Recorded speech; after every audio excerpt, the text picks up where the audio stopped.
game show lights, cue cards, panel desks, laughter breaking before the questions due. On Hollywood squares and Match Game, celebrities traded punchlines like answers already waiting on the card. But behind the applause were glances, coded jokes, and truths edited in real time. A smile held too long, a pause that meant more than the laugh track. Tonight, we step back into that bright studio world to examine what live television let performers hint at, hide, and somehow survive. Tell me where you're watching from and what time it is there right now.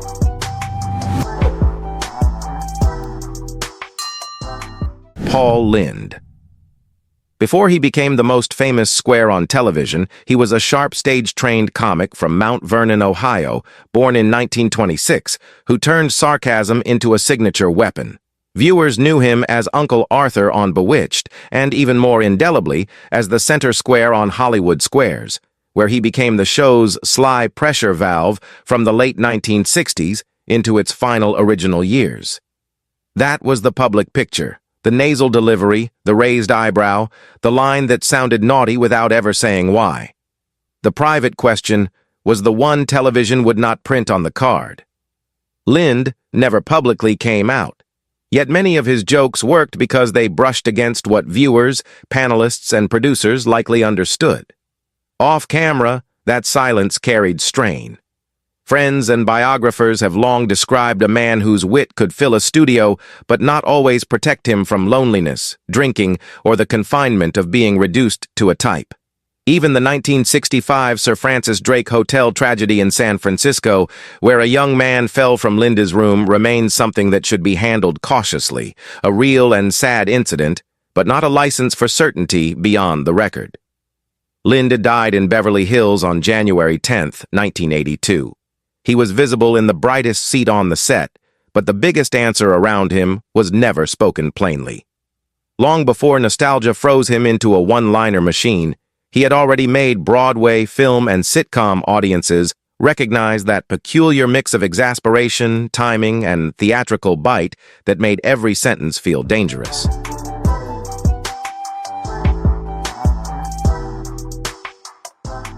Charles Nelson Reilly. He looked, to many viewers, like the answer television was refusing to say. Born in New York City on January 13, 1931, he first built serious theater credentials, winning a Tony Award for How to Succeed in Business Without Really Trying, before becoming a Match Game institution and a regular presence across panel show television. What made him so compelling was the split screen between performance and admission. Network TV had room for ascots, oversized glasses, arched reactions, and perfectly timed camp. It had much less room for plain speech. So the act was welcome. The explanation was not. Years later, he made that contradiction clearer on his own terms. In his 2001 man show, Save It for the Stage, The Life of Reilly, he spoke more directly about the life beneath the persona. By the time he died in Los Angeles in 2007, his longtime partner, Patrick Hughes, was publicly acknowledged as the survivor. Television accepted the flourish because it could pretend the flourish was only comedy.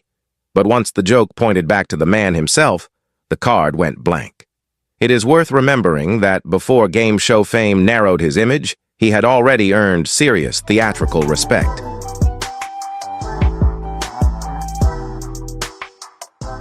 Raymond Burr. He played men who exposed lies for a living. Perry Mason made him the face of moral certainty, from 1957 to 1966. Ironside kept that authority going from 1967 to 1975. In public, Burr projected steadiness, depth, and command, the kind of television masculinity that sounded too settled to question. But Burr's private life was wrapped in a biography that later researchers challenged in major ways. Stories circulated for years about a dead wife and child, along with other personal details that biographers and later reporting could not fully support. That does not make every rumor true in reverse. It does show how much effort went into constructing a safer public record. The historical record is firmer when it reaches Robert Benavides, Burr's longtime partner. They were together for decades and built businesses involving orchids, then later wine in California. Yet during the height of Burr's television fame, that relationship could not be discussed in the plain language later generations would expect. Burr died in 1993. America watched Perry Mason ask the one question that broke every witness. Off camera, Burr lived in an era when the central question about himself had to be redirected or replaced with another story. He and Benavides shared not just affection, but a practical life television culture preferred to leave unnamed.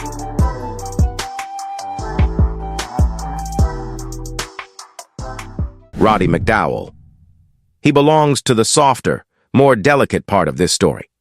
Born in 1928, he worked for more than 60 years and amassed over 270 screen and stage roles, from How Green Was My Valley to Planet of the Apes, Fright Night, and later A Bug's Life.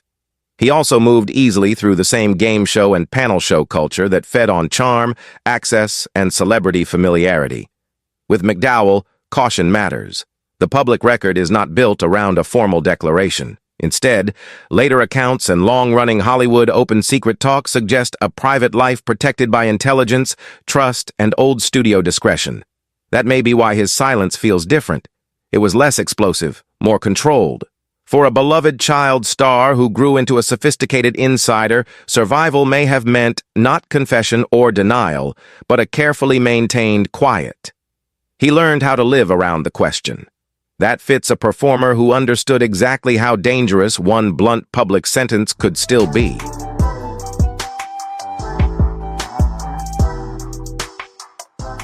Vincent Price. He brought elegance to everything, even unease. Born in St. Louis in 1911, he became a horror icon, an art collector, a polished television guest, and a memorable presence on Hollywood squares. His voice alone could make a line sound like theater. His private life chapter, though, remains a chapter of traces. Price never publicly offered a confession that would settle the matter.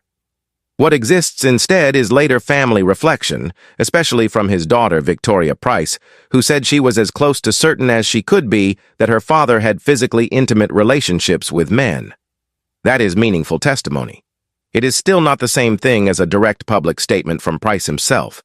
That distinction matters. His story is not about a hidden diary finally opened on camera.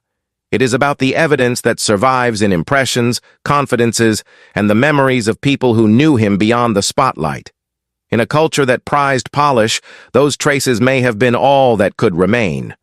So, Vincent Price stands here not as a solved scandal, but as an elegant ambiguity. The audience heard the voice. The record kept only echoes. He was not just a horror star, but a cultivated public personality, and that sophistication may be part of why his chapter survives as suggestion rather than declaration. The traces feel refined, almost curated, which somehow makes them sadder.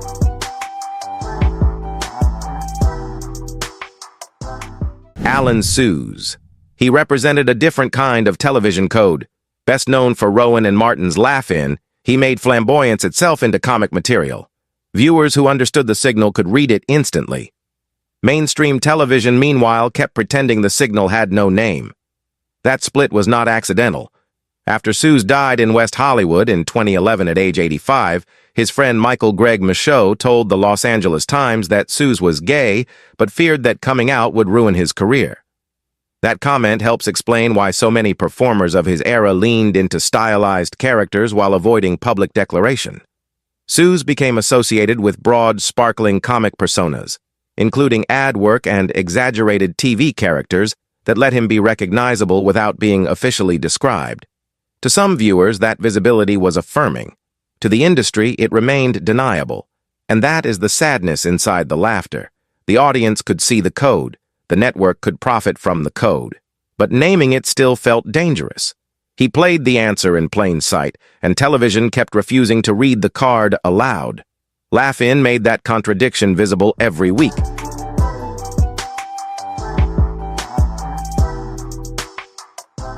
Rip Taylor. He made secrecy look almost impossible. With the confetti, the shriek, the giant reactions, and that unforgettable face, he seemed less like a hidden truth than a parade daring someone to keep up. He became a fixture of game shows, variety television, and nightclub culture, eventually earning the title King of Confetti. And yet Rip Taylor resists easy summary. In 2005, he served as a Grand Marshal of Washington, D.C.'s Capitol Pride Parade, a role many people would read as self-explanatory. But in 2009, when a writer referred to him as openly gay, Taylor pushed back sharply, objecting to being defined that way by someone else. That objection matters. It reminds us that visibility is not identical to consent, and public impression is not the same thing as self-description. When Taylor died in 2019, he was survived by his longtime partner, Robert Fortney. So the record contains both things at once, a life that looked obvious to outsiders, and a man who still insisted on controlling the terms. That contradiction is the story. Rip made the answer sparkle in neon, then refused to let strangers lock it in ink. More than 2,000 guest appearances over decades made him impossible to miss, but they never canceled his insistence that the final wording belonged to him.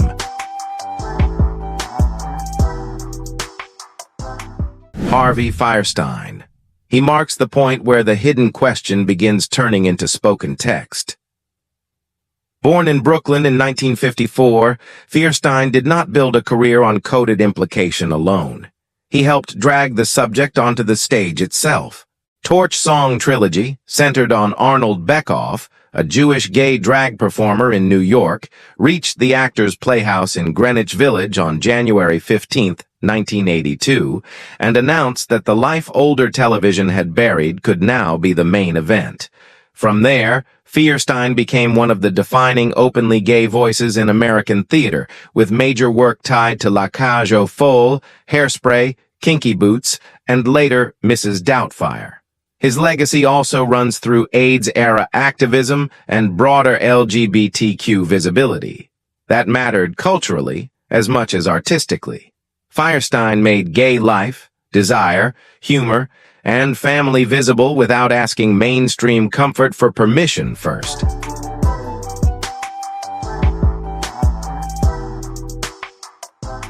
Jim J. Bullock. He belongs to the painful modern chapter, where television visibility collided with the AIDS crisis and stripped privacy down to survival. Audiences knew him from Too Close for Comfort and from later TV and game show appearances, where his comic energy could feel bright, quick, and almost weightless. The reality was far heavier. Bullock learned he was HIV positive in 1985, at a moment when fear, misinformation, and career panic still surrounded the diagnosis. He disclosed it publicly about 11 years later. In 1996, his partner John Casey died from AIDS-related complications. In him, the old television code meets the brutal calendar of the epidemic.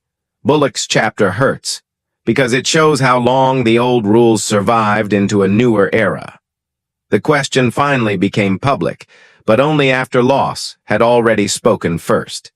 His world welcomed surface eccentricity far more readily than truth, illness, or protection.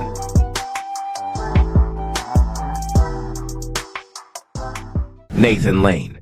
He closes this list because he represents transition rather than concealment alone. By the time he starred in The Birdcage in 1996, mainstream audiences were watching a major comic performance that no longer needed to pretend camp had no meaning. But the pressure had not disappeared. Lane later said he came out publicly in 1999, after the murder of Matthew Shepard, and he has spoken candidly about how difficult honesty could be with family and within the industry.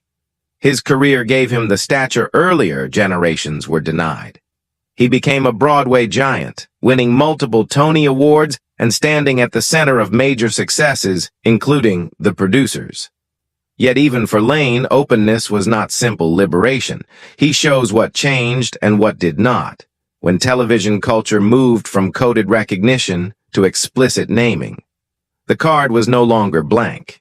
It was finally readable, and even then, the truth could tremble in your hand.